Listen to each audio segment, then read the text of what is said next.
Hey, this is DK Trader at StockLogic.com doing a video tutorial on Bollinger Bands. Bollinger Bands are a very commonly used indicator.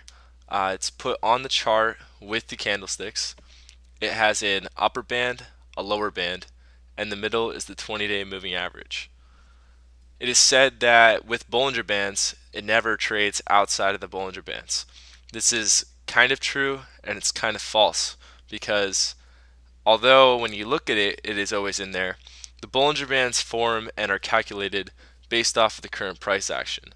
So say that the price goes below the Bollinger Band, all of a sudden the Bollinger Band will move in that direction. But another thing that you could argue is that, see right here where the slope of the Bollinger Band was not steep enough to accommodate for this, there you could see that it was trading way outside of the Bollinger Band. There's no way that that calculation could be there. So that was an extremely good, that was actually when the market crashed back in May. And that was an extremely good time to buy.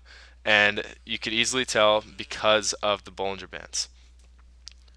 Another main feature that I look for in runs is using that 20-day moving average of the Bollinger Band.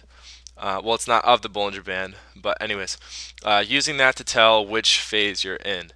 As you can see, when you're in a bullish phase, it uses the 20-day moving average as support. When it crosses below, it uses it as resistance.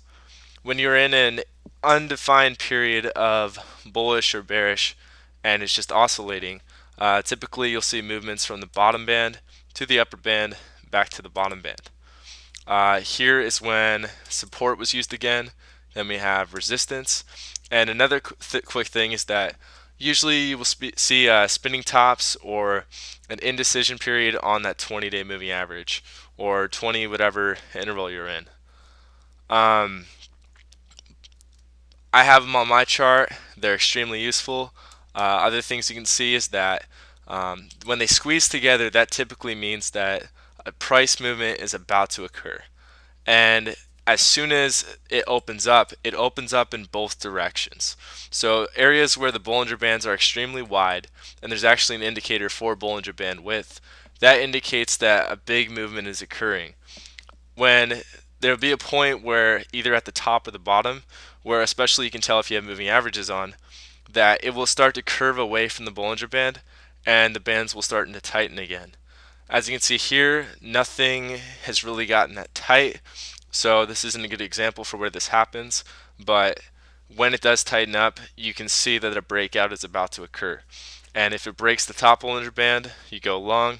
If you break the bottom Bollinger Band, you go short. Anyways, thanks for listening to the tutorial. Hope you found it helpful. Go over to stocklogic.com. I'm DK Trader there, and happy trading.